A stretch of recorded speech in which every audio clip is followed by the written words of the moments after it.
Ah, marvellous. Get rid of the title card. On son, you're nicked. That'll never not make me smile. Yes, and thankfully, so far, nobody from the music rights holders has decided to see if they can stop us. Talking of music, I thought I just thought I'd do this for you tonight, just to make you feel just to kind of make you feel a bit nostalgic. So bear with me a sec. We just go.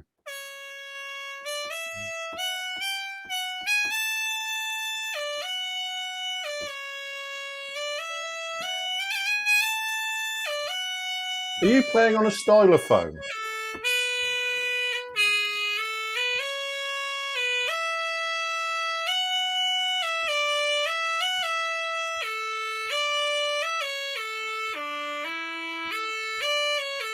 It's a virtual Moog. It's a virtual Moog.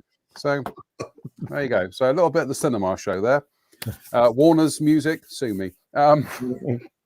If they can recognise that as the cinema that's what I was going to say. It's Warner's. They won't have to recognise it. Just the fact that you've told them it's what it is enough. Anyway, hello everybody. Welcome to tonight's show. We've got some news items to talk about. We've got some pics that were sent to us by Rob Monfils from Telford. Rob's watching. I'm actually surprised. I thought he would still be there, busy beavering away, striking down, but he's actually commented already saying mission accomplished. So congratulations, Rob and the team. Yeah, it did look like they managed to put on something that pretty much looked like Telford. You know, yeah. I think our fear was that it was going to be a bit of a half and half, but by all accounts, it does look to have been a fantastic result ultimately. So yeah, so absolutely, I think congratulations all round, and hopefully next year. Well, indeed, there we go. Pencil it in. Rock to Telford 2022. Rock to Telford 2022. Do I get any say in? I'll actually book the hotel rooms next year. Yeah, do. Okay. Yeah. I mean, I think so. Normal rules apply, John. Just get the hotel rooms booked. And we'll say, you know, it's pretty much pending for next year, pending anything going horrifically wrong. Pending. Yeah. So you know, I pencil it in. Pending. Yeah. Again, I will echo Drew's comments to congratulate the IPMS committee for pulling off something I thought was not impossible, but was going to be tricky, and it seems they've done it. So congratulations to everybody involved. That is a really sterling effort. I haven't seen a huge amount about it, but everything I have seen has been pretty positive overall. So yeah, congratulations all round. Yep. We got a couple of news items to talk about tonight. We've also got. I'm going to go straight to my workshop camera. Just quickly assembling everything into the do. Because I got sent a pack of these. In fact, I got sent several packs of these teaser packs of these Humbrol acrylics to try out. And what this teaser pack contains is 24 matte yellow, 25 matte blue, 33 matte black, 37 bright green, 44 pastel blue, 60 scarlet, 61 light orange, and 109 light blue. And you also get some brushes as well. And so if I just empty this out onto the workbench here, plump, there we go. And I don't think I'd use these brushes for painting, but I would use them for weathering and other things. So they serve a purpose, certainly. But here we go. Here are the colours that you've got here, like so. And apparently the formula is not that much changed from the current line of acrylics, but what is different is they come in a dropper bottle. Right. Which makes, which I have memories of you with a jar of Humbrol acrylic in my old office and unscrewing it the wrong way around. Well, it wasn't very clear, really. It wasn't very exactly. It wasn't. It wasn't a very intuitive. No. Design. Yeah, it wasn't very intuitive. So I have got this selection pack here. In fact, I've got four of these selection packs. Now, in the best Blue Beta traditions, here's one I did earlier. I actually cracked open the I can't even see what the color is on this one. It is blue, isn't it? Pastel. Yeah, it is. It's okay. Mental note here. It's not very well signposted on the bottle. It's actually there on the bottle. It tells you what it is. Could do with a number in there actually. So I'm going to feed that back to the guys at Hornby. 109 Matt Wellbore 1 blue, which I painted his shorts there. I thought he's going to have some denim shorts. So I'm just going to do a quick demo tonight. I'm really surprised there's no white in that teaser pack. Yeah, okay. I'll feed that back as well. So I'm just going to put a couple of drops in here. You've got 2 shades of blue, but no white. It just seems a bit odd. Well, this is why we're doing it.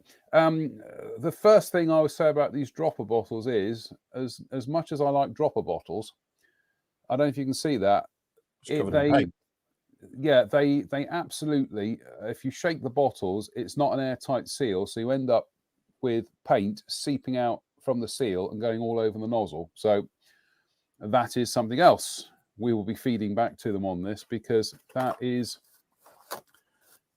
instantly I've got, there you go, I've instantly got blue acrylic paint on the lid there. But I've just dropped a little bit in here like so. I'm not going to thin it because I didn't thin it previously, and I got to say the paint does cover rather nicely.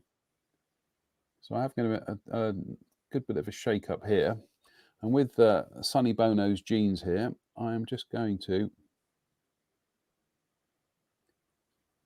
And what I like about certainly this colour, which is the first one I've tried, is they don't dry ultra quickly like you have with some acrylics like Vallejo or even some of the Ammo of MIG ones that I've been trying out. So actually you do get a decent amount of play time with them. Decent working time. Yeah. So I mean, I tend to think of these days, I think of like these water-based acrylics as the natural successor to, you know, original Humbrol enamels when it comes to brush painting stuff like this. Yeah. They feel in fact remarkably similar when you use them. And I think as much as everybody knows my antipathy towards these paints generally, for detail paintbrush work, they're really, really good. Well, that's my thought. That's my thoughts as well, is that I have yet to try airbrushing these, but when it comes to just doing brush painting, I mean, that's like I say, that's just one coat on his jeans there. That's fine. I mean, that's very good. The coverage is good. It's still wet, so it gives the paint plenty of time to settle and level off without any brush marks. I've already done, like I said, I've done this one here, so we can just go in there and give it a second coat. I did this about an hour ago. And of course, the beauty of water-based acrylics is, oops, you can put them on your thumb. The beauty of water-based acrylics is because they don't contain any mahusively aggressive solvents, you know, you can apply coats fairly quickly. I'm trying to be very delicate here because I don't want to get anything on the flesh areas that I will be painting at some stage. But yeah, I'm quite happy with that. Yeah, it looks all right. They go down quite nicely. But we will do another test here.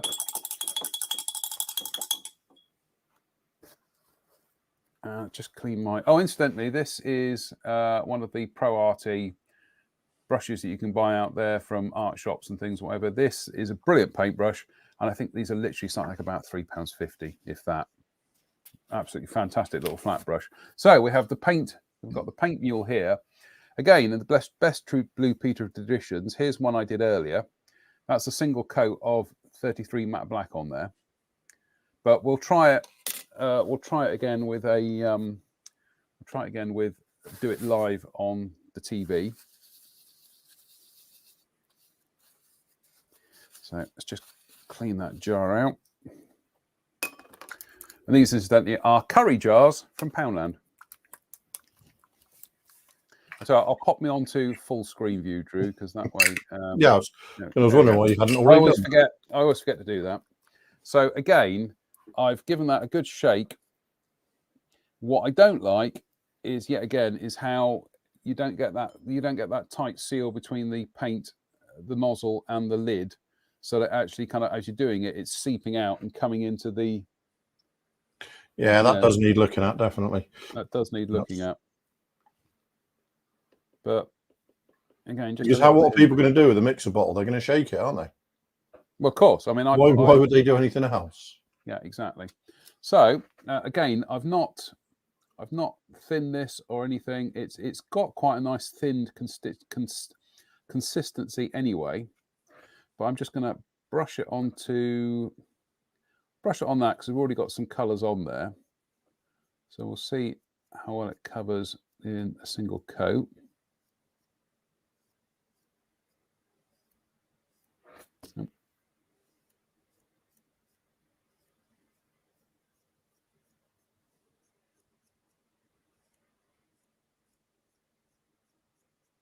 I'd say the coverage isn't as dense as something like the Vallejo model color matte black, which you put me onto, because that's a really nice color. But as you say, that's pretty nice. That's pretty much the same there, and just looks pretty smooth. Well, what I like, as I say, what I like is that it doesn't. You've got plenty of time to brush it on, and go back and just work the paint before it starts drying. So we just put another coat on there. We'll try one more color. Honestly, apart from the blue and the black, I have not tried any of the other colors in this.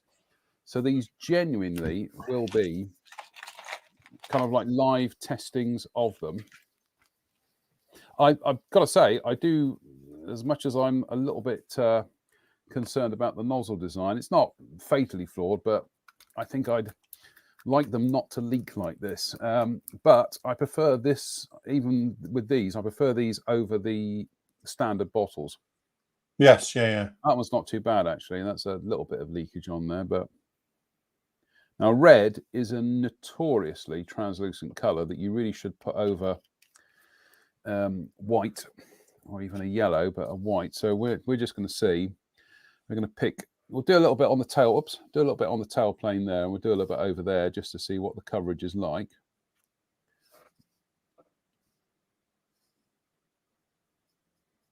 Hey, do you know what?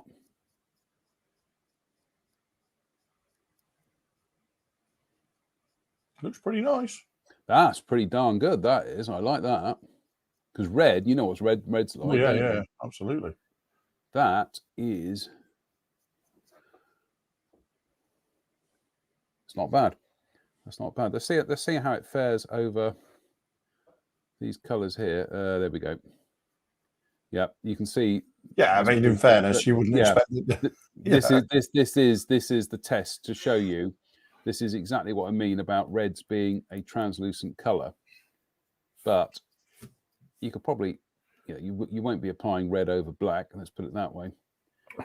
In fact, old printers' trick was, in order to get denser blacks when screen printing, we were always told you should screen print black over red. All right. Yeah. Okay. That was Trevor Haynes, my art tutor at the Western School of Art, told me that. But I like the way it does go on rather smoothly, though. I do like that. And as I say, you've got that bit of playtime. So I will be using these, because I will be using these on the Beach Buggy figures to see how I get on with them for doing the base coating. And I might even mix up a kind of like a flesh color. Well, that's almost a flesh color, isn't it? I was looking at that and thinking that's flesh, isn't it? It is. It is matte flesh. Yeah. That's weird. 60. Okay. What flesh was? 61. 61 is flesh, yeah. Yeah, it's down here as 61 matte flesh. On the box, it's down as light orange. Right. So a bit more feedback there. But anybody who's curious about these acrylics, they certainly do a job. Let's put it that way. And I'm happy to use them. I will be using them on these figures. Excuse me. And I might even mix up a suitable dark grey colour to do the tyres on the Beach Buggy. But other than that, I'm actually quite impressed by them. Yeah, it seems to be okay, doesn't it? It seems to be all right. Like I say, if you want a set, I've got a set here. Well, yeah, obviously. You know, obviously I'll test anything that comes. So big thanks to Dale at Hornby for sending those through to us. And like I say, we've actually got a couple of extra ones as well, which will offer as a competition prize. So stay tuned. Indeed. All yours. Oh. I need a drink. Well, that is it. All right. No, I mean, all I've been doing this week is people have been watching me at all. Is the ICM Bronco is.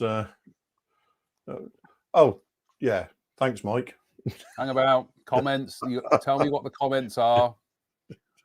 So, Mr. Reeves. Okay, yeah, it's anything free. Yeah, right, fine. Yeah, I've been on the just getting on with the ICM Bronco, which I maintain as a value for money to kit content ratio is one of the kits of the year without a doubt. So a lot of sub assemblies at the moment. All I'm doing is I'm doing the old measuring and adding weight thing at the moment. So the wing's not glued on yet, so that's going to pop off. The problem with the Bronco is it's quite tail heavy. But literally everything from there forward, there's absolutely nowhere to put weight because it's just all nose bay. So you've got to sort of get weight in behind the cockpit there, and at the front of the engine nacelles, because there's nowhere else to put weight. So I'm just desperately trying to balance it at the moment. But this is still all. This is just taped together while I do that. So just to show people how it's broken down.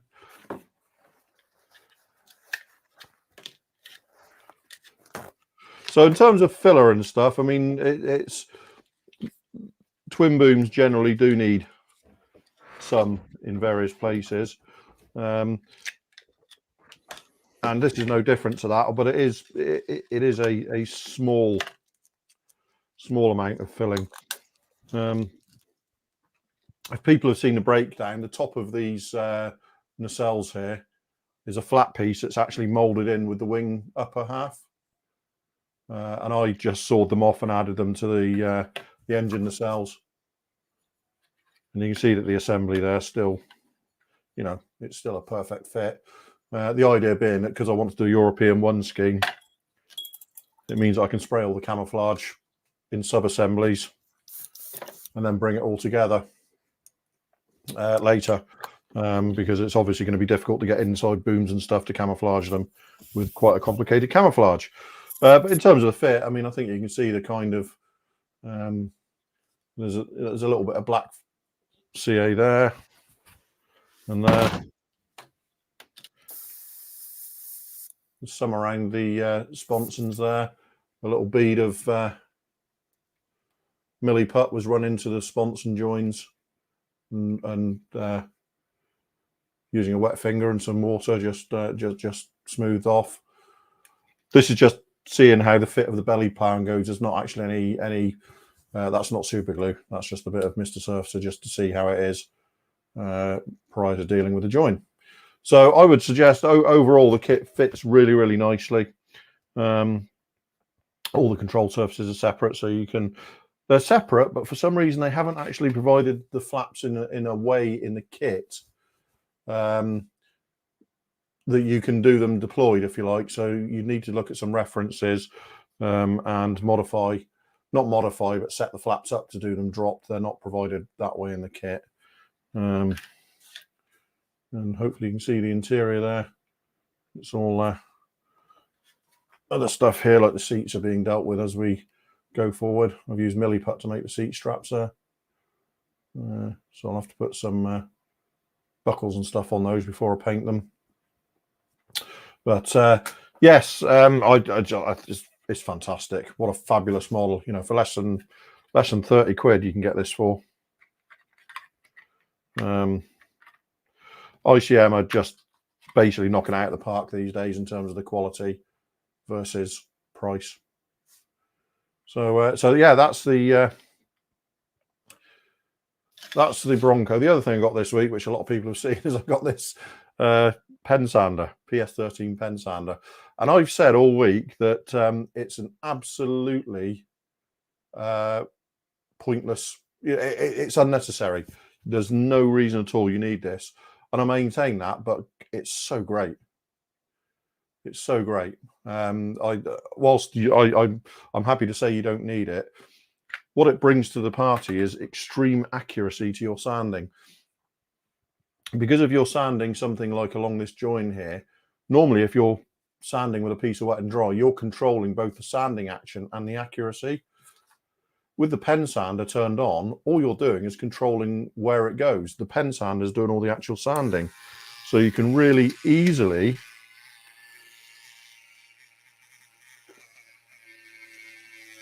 control the sanding with extremely high accuracy. So yeah, this pen sander, completely unnecessary. You can get by fine without it, but if you've got the money, I say get one. I think it's great, and I'll be and I commend it to the house. Excellent. Well, funny you say that, because I was doing there was one particular job on this beach buggy where I had to get rid of a mold part lines and everything on the top of that clear part. Yeah, I made a right mess of it, quite frankly, but I'm not going to lose any sleep over it. But that is actually something where an electronic sanding thing like that would have. Well, that's what I'm saying, because because the actual sander is doing the sanding action. It's only sort of reciprocates about 2 millimeters. Yeah. It's doing the sanding action, which means you've only got to control where it's going, and not the sanding action itself. So you're doing one job instead of two, whilst the machine handles the other part, and it allows you to do really, really fine, accurate sanding work. I think it's great. Like I say, is it essential? Absolutely not. No. But if you're looking for a new toy to improve your modelling, I think it's fantastic. Now, we've got a comment here from John Connolly, who says, those paints are horrible to airbrush. Maybe you can try airbrushing it for us. John, as Drew was doing his little demo there, I say little demo, that makes me sound his little demo. I meant he was doing his demo there. Yeah, thanks. Let me have another run up at that. Can I just answer a question first, mate? Yeah, go on. Dave Fleming there says, does the pen sander have variable speed? Dave, the pen sander is one speed. But you get this variable speed transformer for about £35, which is good for that and the Proxxon drill as well. So you can, if I turn it right down, that's a minimum speed.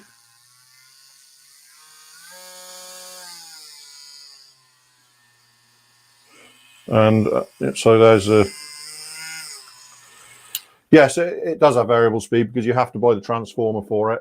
And they do a simpler transformer that's not variable speed, but quite honestly, for the few extra quid, you're better off getting the NG2E, I think it is, variable transformer. So John has set me a challenge. He says, try airbrushing it for us. So whilst you were doing your superb modelling demo, I was messing around with the airbrush. And what I've done is, as you can see on the tailplane there, I've just sprayed that with the black. In fact, you can see on the tissue here where I've been trying it out. What I did was I literally thinned it, probably, because these paints are already quite thin anyway. I thinned this probably about 70% paint to 30% Vallejo airbrush cleaner, which I find to be better than their thinner for thinning Vallejo and water-based acrylic paint. So I've like I say, I've just done that tailplane there. So I'm just going to back flush it again and just get the paint mixed up. So we'll pick an area on the upper surface here and see how we go. The beauty of this paint mule, incidentally, as Drew has demonstrated in the past, is if I actually wanted to put this into operation as an actual proper kit, all I've got to do is just go at it with some Mr. Colour thinner, and that's it. Model sorted. So let's try. Let's see how we get on with. There we go.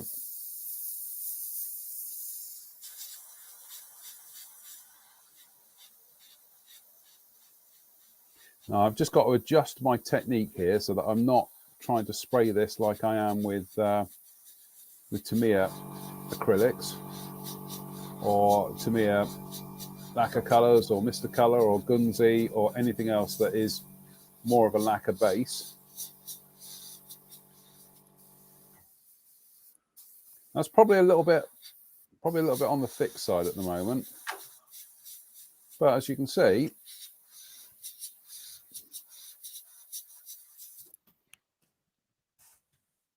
it's quite nice, isn't it?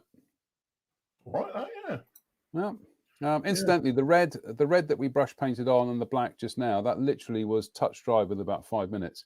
So again, what I will very try smooth doing through the airbrush now. Looks very, very smooth. Yeah, like I say, this is probably a little bit thick because as I'm doing it, I'm getting a fair amount of spatter on the edge of the airbrush. But what I'll probably do is, just to show you here, is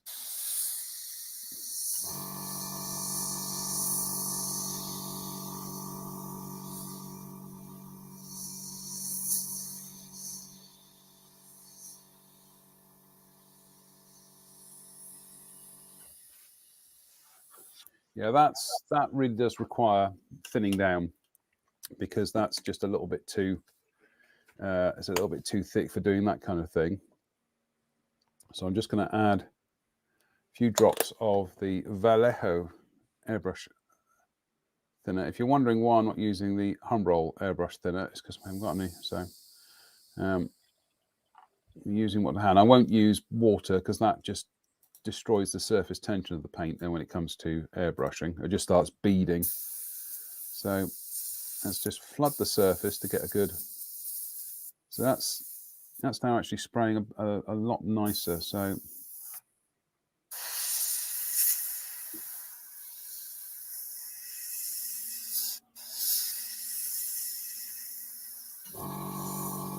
and so the thing with water-based paints is when you're trying to do fine lines, is sometimes you just don't get that consistency you get with lacquer paints.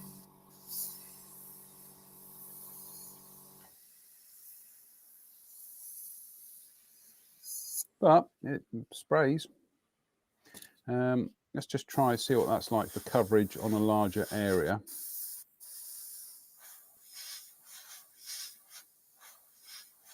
In fact, we'll do it. We'll flood it on and see what happens. Yeah, see, this is what I'm saying is with water-based acrylics, you can see how it's beading now. It runs and beads, which is one of the problems you always get. You tend not to have that with ones that have got a more aggressive solvent because they will dig in and flash off. I mean, that's kind of gone off a bit now, but that is purely because I've over-thinned that for fine lining, and what I've now done is that's far too thin to actually try and apply as a single coat. But I think you can if you kind of mist it on. And I know sometimes we don't like misting paint on, but I think with water-based acrylics, sometimes that's the technique you have to go for. Otherwise, you will, as I say, as you've just seen, you will end up flooding the surface.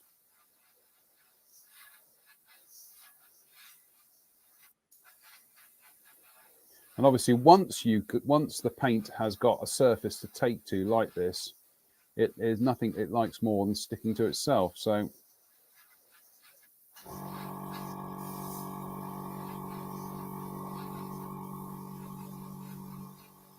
it's that misting on a key coat and then going back. Yeah, you need that. Yeah, just like a tooth coat. So yes, you can airbrush them.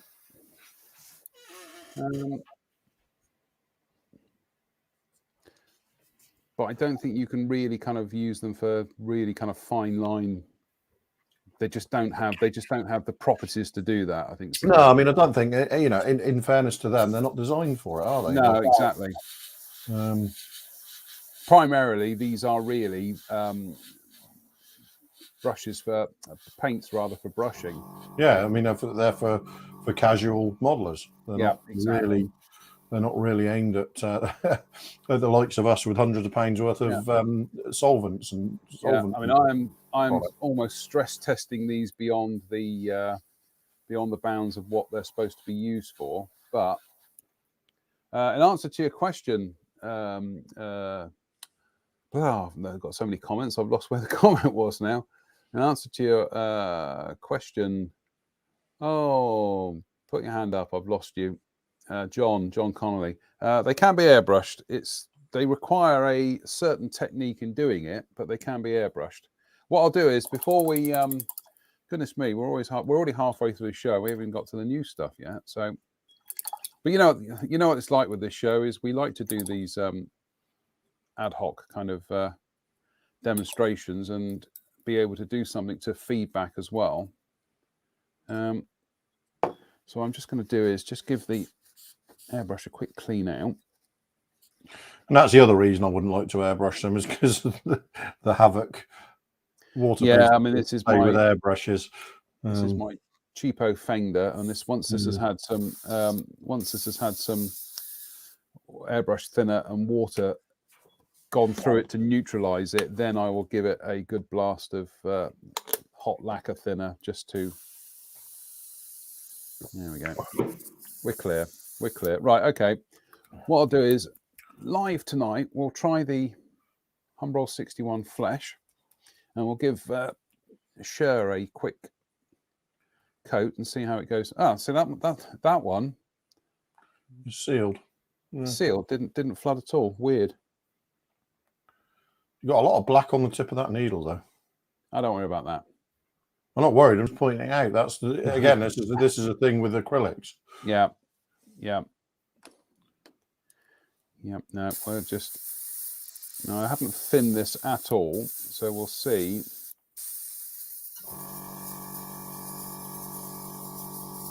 It's almost airbrush ready. I think it probably could do with a little bit of thinning, but she's got a coat of Tamiya fine grey primer on her.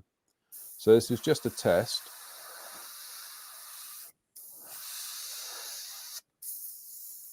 This is a bit like my driving lessons. I've got to try and find the bite point with this acrylic. There we go.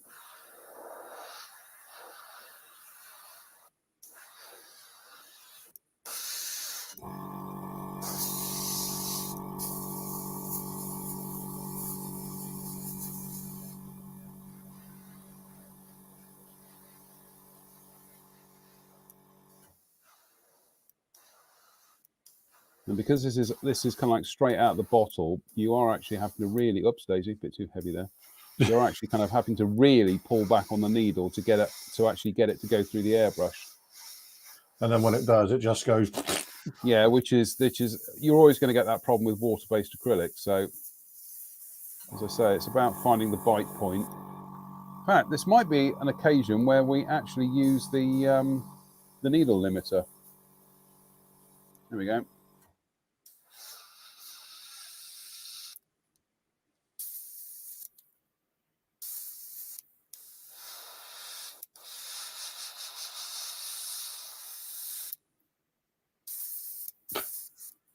I know it's. You remember your first driving lesson and just trying to find that biting point on the clutch. No, I just think it's a live as we watch it demonstration of why they're great for brush painting and not for airbrushing. Well, I want it to be a live demonstration, warts and all, so that you're literally getting an honest assessment of what the paint is like. But that's gone down really quite smoothly, given that's unthinned. Yeah. So I think what I would like to try is, I'm not going to do this tonight. Yeah, look at that needle. I don't know if you can see that. Yeah, well, that's yeah. What I will try during the testing of this is I will actually see if I can thin it with isopropyl alcohol, which I've lost my nozzle now. Oh, there it is.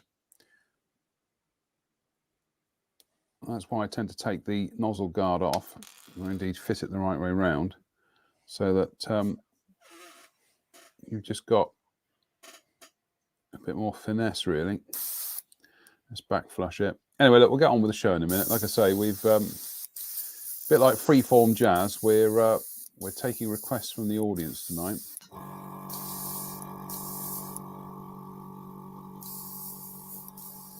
No, that's refusing to play ball now. Refusing to play ball. Oh dear. There we go. You know why? Because the tip of the needle was blocked. Yeah. Because if you set the needle limiter, it'll block and you can't pull it back far enough to clear it.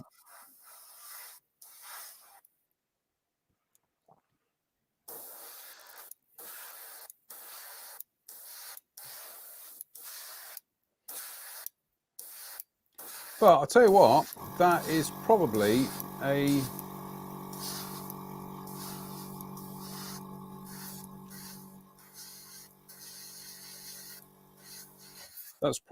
smoother coat of Max 61 than I could have done with a paintbrush. That's actually really nice, and it does show how beautifully sculpted the Ron Cameron sculpt on these figures was. So yeah, there we go. So you can airbrush them. We will try them with isopropyl alcohol and other thinning methods, but they can be airbrushed. Would I, in the long term, want to be airbrushing them? Probably not. But there we go. That is an honest assessment. Yeah, I mean, like I say, great for brush painting. I just wouldn't go, well, I say I wouldn't go near an airbrush with them, but I got those 3rd generation acrylics last month and tried airbrushing them, didn't I? And let's put it this way: with any water-based acrylic paints these days, if I use them, they don't go anywhere near my Iwatas.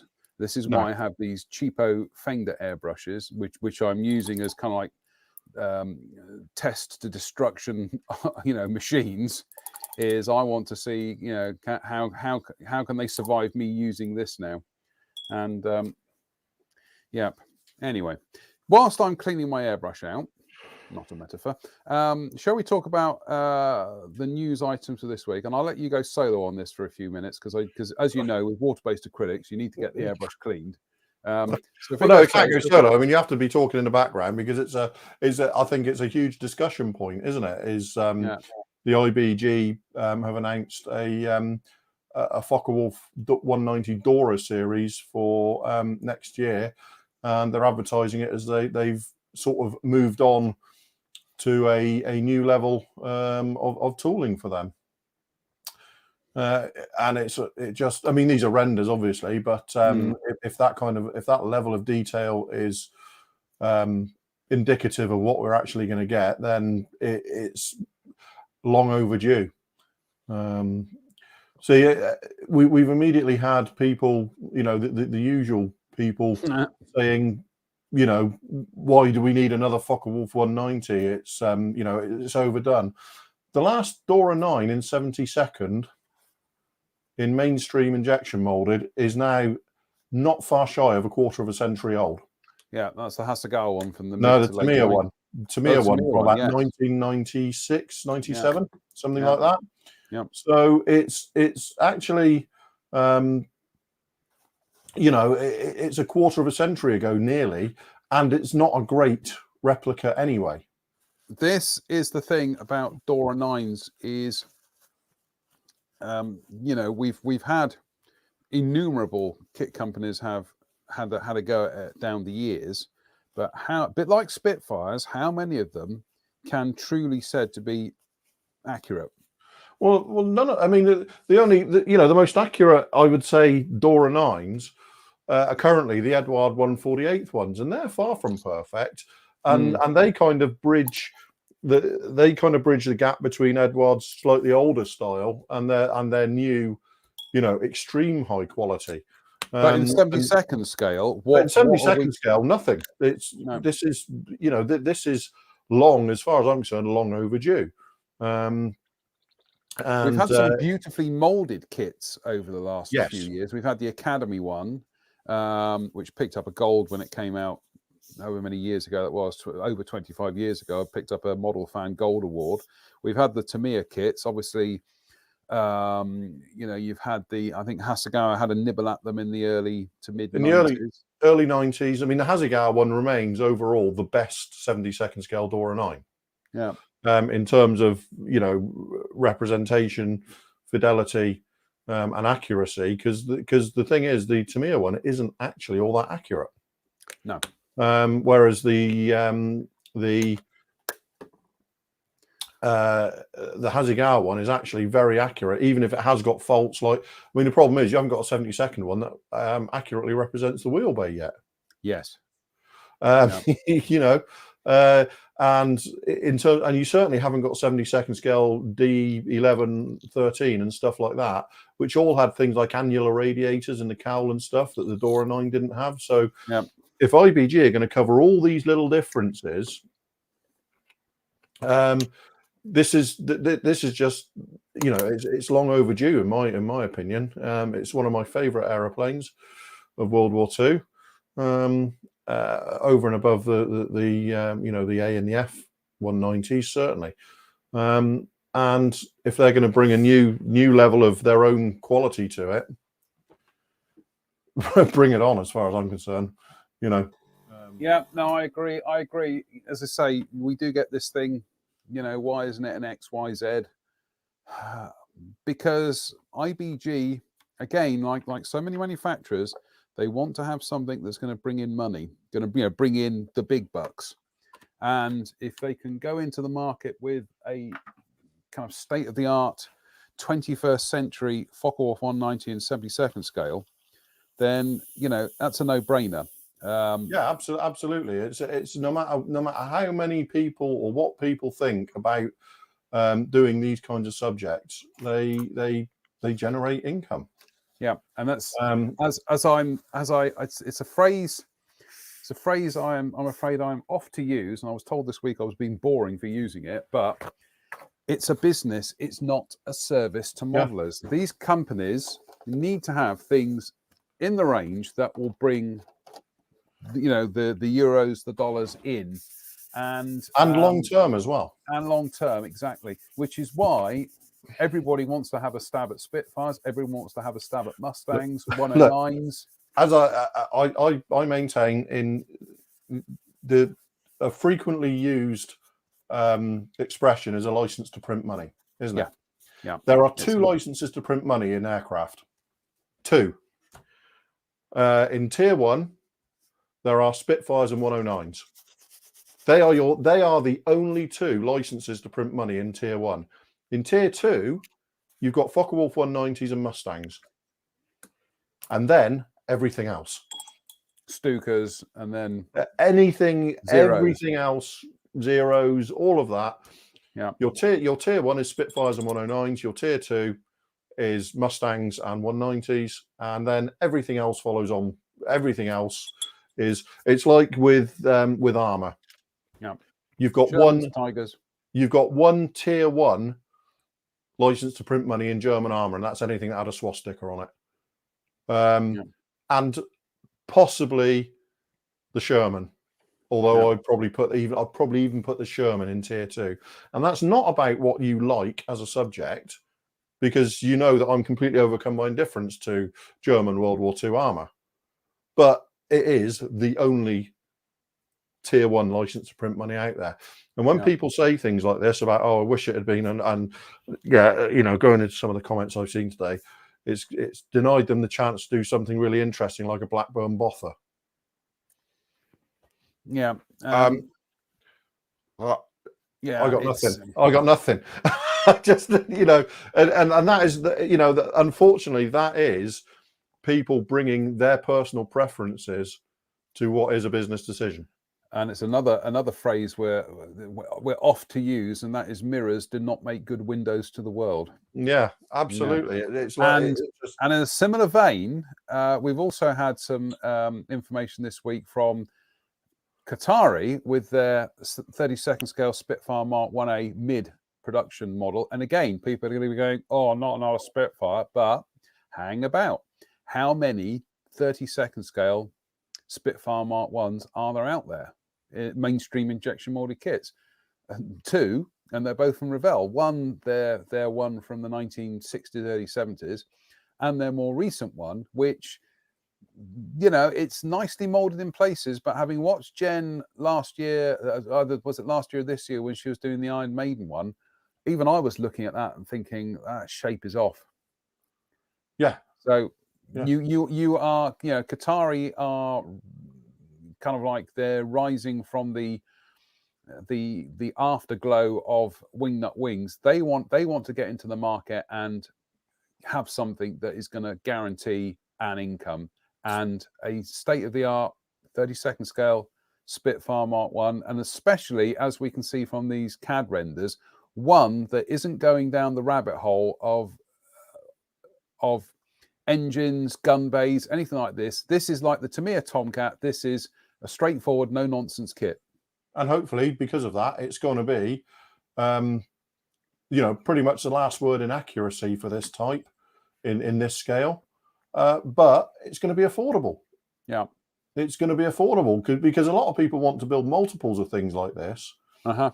But, you know, 150 quid a pop puts people off, doesn't it? Mm-hmm. Whereas if this is, you know, if this is an affordable end of the market for a 32nd scale Spitfire, people are going to buy and build multiples of them. Yeah.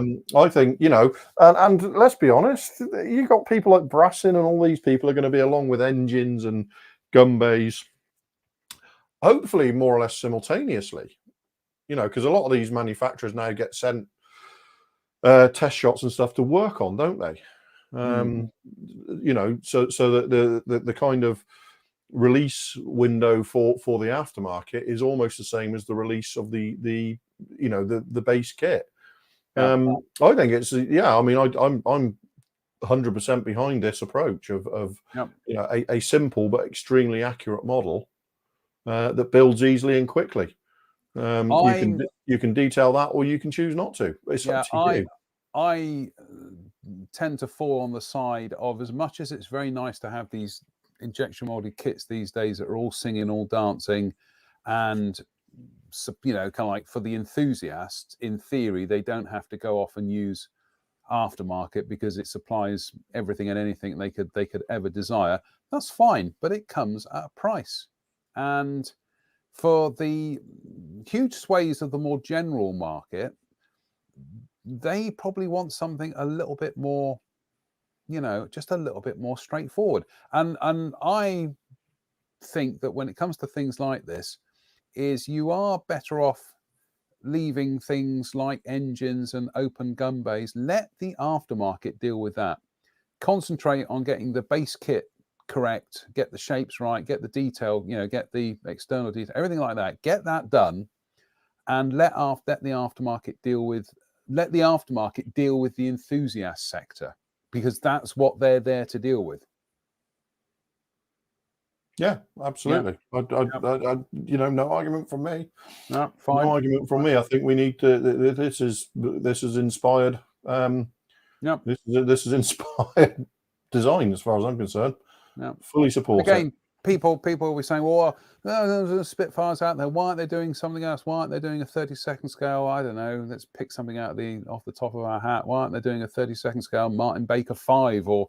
Because they need to generate income quickly. It's all about the money. Show us the money. Anyway, so there we go. You know, it's 2021 and we're still getting Focke-Wulf 190Ds and Spitfire Mark 1s. But again, like we say, that's the thing. In 72nd scale, we're not still getting Focke-Wulf 190Ds. We're getting the first mainstream one for a quarter of a century. That's hardly over, you know, that's hardly over egging the pudding, is it? No. And you know, I think people need to be cognizant of that. It's, you know, I see David Hanson there laughing at me saying Blackburn Botha. You laugh, Dave, but I've seen it. I've seen somebody say it. It's also that rather odd thing is why are you doing a single engine World War II fighter? Why aren't you doing something the complete opposite end of it? And it's like, because that's not what they want to do. They don't want to. If somebody had said, why are you doing a Focke-Wulf 190? Why aren't you doing a a Kawasaki XYZ or something, a World War II fighter or something like that. I can understand that, but to go to a not particularly well kind of remembered or even indeed well loved World War II British bomber. What was that comment I saw today on it from a pilot? Entry to the Botha is difficult. It should be made impossible. Yes, absolutely. Yeah. So we've got one last news item for tonight, which thanks to Rob Monfils, who sent us these pictures from Scale Model World, and this is a company called ACCSGB, ACCSGB, and they're doing a 72nd scale de Havilland Venom Mark IV. Now they have done a previous kit, which is a 72nd scale White Scout car, which apparently got some very nice reviews, but they're now doing a 72nd scale Venom. Which obviously these are test shots, so we're not going to, it's very difficult to kind of like wanting to say anything based on test shots, because as we know from test shots, things can change. So if people are looking at this and saying, oh, there's flash, there's this and the other, yeah, they're test shots. That's why you have test shots. But they look to be doing Royal Navy boxing, and they're doing Royal Air Force boxing, and they're doing a Suez boxing as well. I gotta say, I know a lot of people love the Venom. I prefer the Sea Venom, but that's not a commentary on ACCSGB's choice of models here. There will be a lot of people out there in the market for a 72nd scale. I love all Venoms. I love the single seaters and the twin seaters. As Dave Fleming there says, it looks very Micromere. Yes. It looks very, and in fact, it looks so Micromere. I wonder if they're the ones actually who have done the tooling for it. You have to be careful with this sort of thing, because I think it looks a little bit rough around the edges. Bearing in mind it's a test shot, also, I think we're getting so spoiled these days by companies that were once limited run manufacturers actually entering what you'd call the mainstream in terms of quality.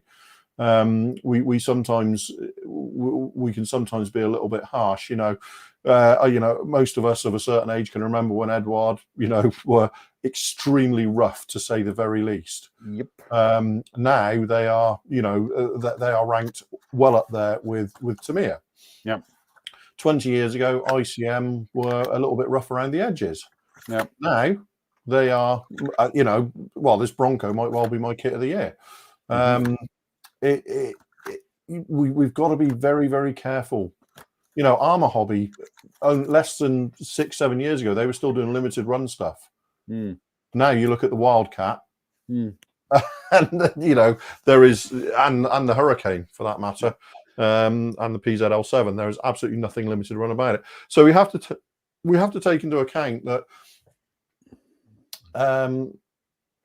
the market has fragmented even more recently in terms of quality, where people are breaking through to the mainstream, and people coming up behind like this, we can tend to be a little bit harsh, maybe.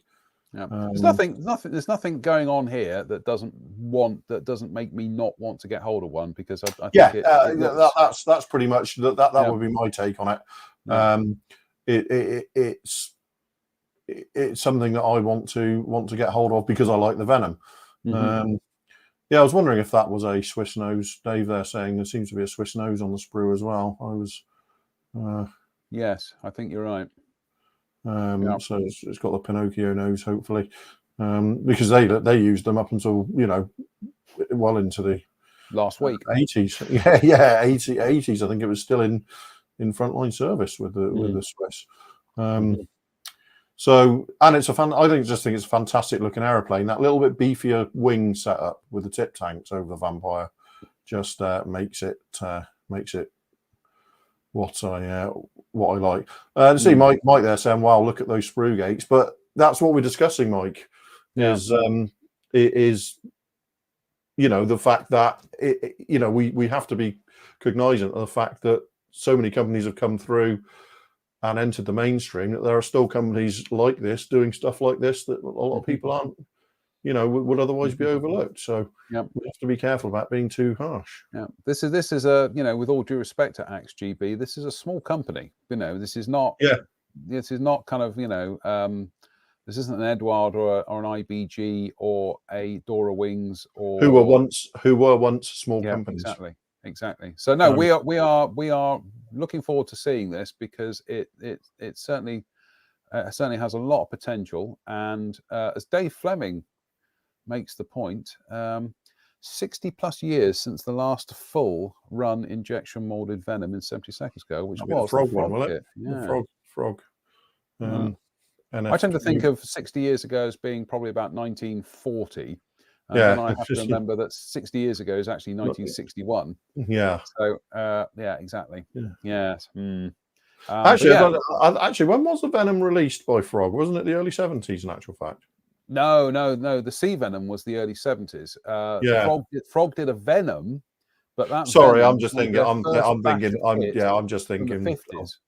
I'm just thinking venom. I'll be able to tell you actually right now.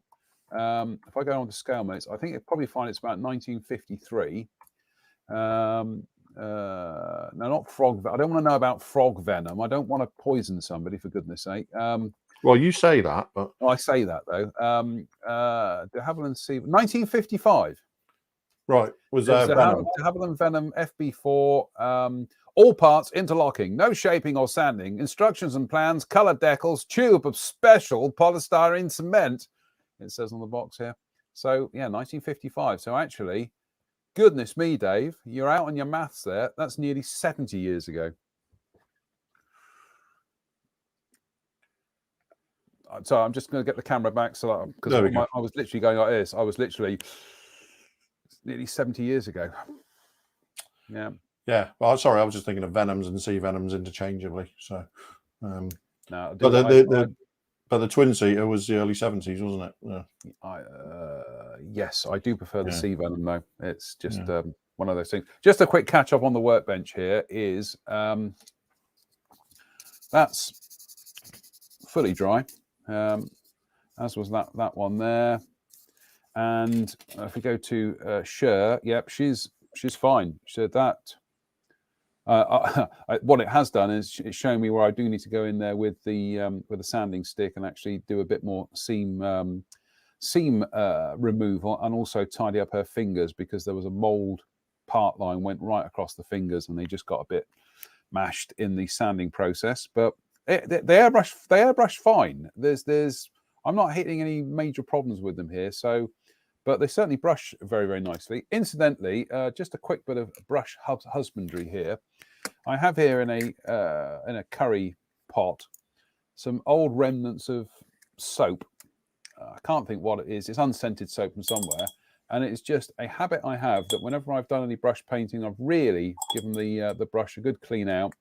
Is I then just go in like so with the soap.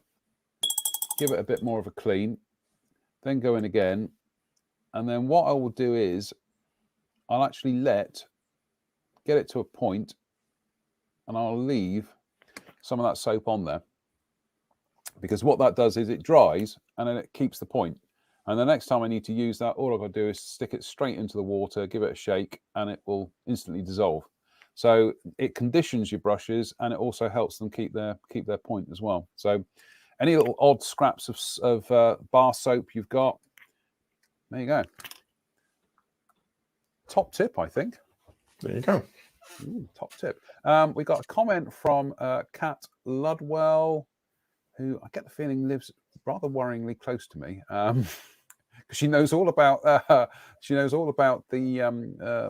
brewery in just outside Weston, so that's always a concern. She said, where are we? I'm trying to find the comment now.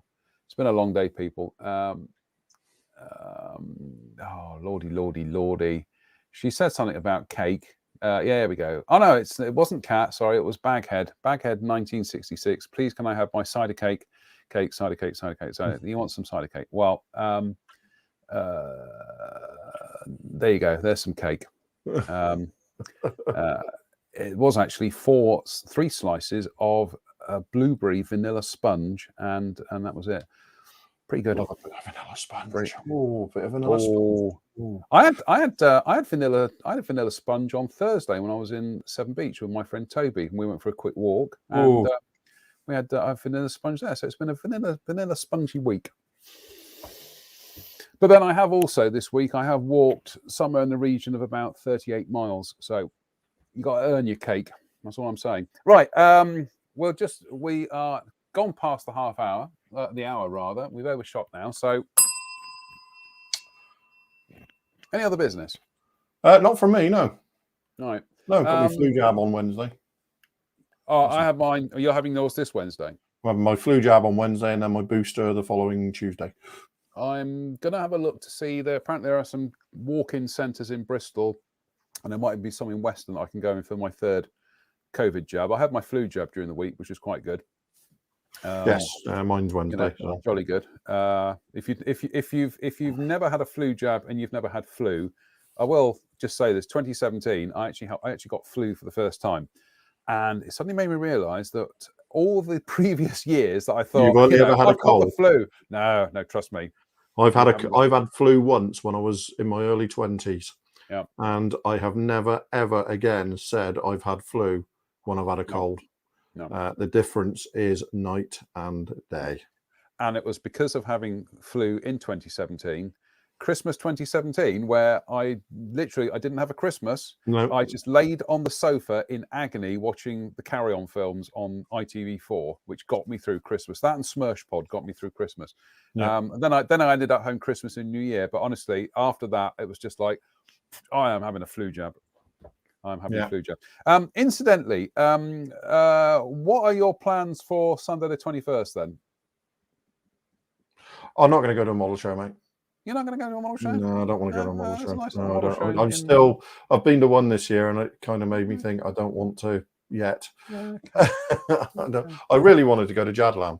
Okay, well, we'll see. We'll sort something out for. We'll sort something out because I think we need to get to Jadlam, don't we? And we need to get to Jadlam, and we also need to. I need to give you a part of. Well, I'm going to be busy for a couple of weeks on this Bronco, so that's fine. That's my plan at the moment is hopefully to get the Tomcat done before Christmas, and then the boat will be the Christmas break project. That's the plan. That's the plan. That sounds like a good plan. Yeah, I can't do Saturday, but I think we'll engineer something. Like I say, I mean, even if it's like very late November, early December, that's fine. Yeah. You know, we have got an invite to pop down and see the new Jadlam place. And I think we need to avail ourselves. Absolutely. Of the invite, definitely. Yeah. So that's it. Goodness me, we've gone 7 minutes over the allocated time. So just want to say thank you to everybody for watching tonight. As I say, we will. Hang about. I'm just going to exit the camera a second. And then it was just me. Because I was just about to have a huge sneeze, and then it kind of went. Oh, and then it went. It went. And then it went. I didn't want to like sneeze. We've got one of these packs to give away, so we're going to think up some kind of fiendish competition for that.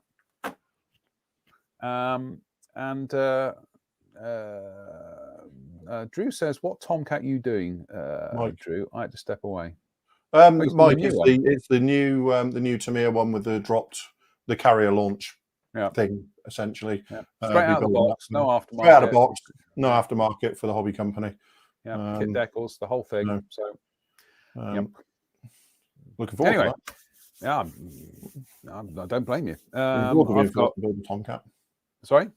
Looking forward to being forced to build a Tomcat straight out of the box again. Yeah, absolutely. I've got projects here to be getting on with as well. Especially as, like we previously discussed, I wouldn't do a Tomcat in that configuration for myself, ever. No. So the fact that it's going to be done in that configuration, but it's for somebody else for display and marketing purposes, is just fine. Yep. It's the way. I'm the same. There are things that like I say, there are things I wouldn't ordinarily build, and things I wouldn't build in a certain way. But when you're asked to, I think sometimes it's good because you're just modelling out of your own little comfort zone. Yeah. So, yeah.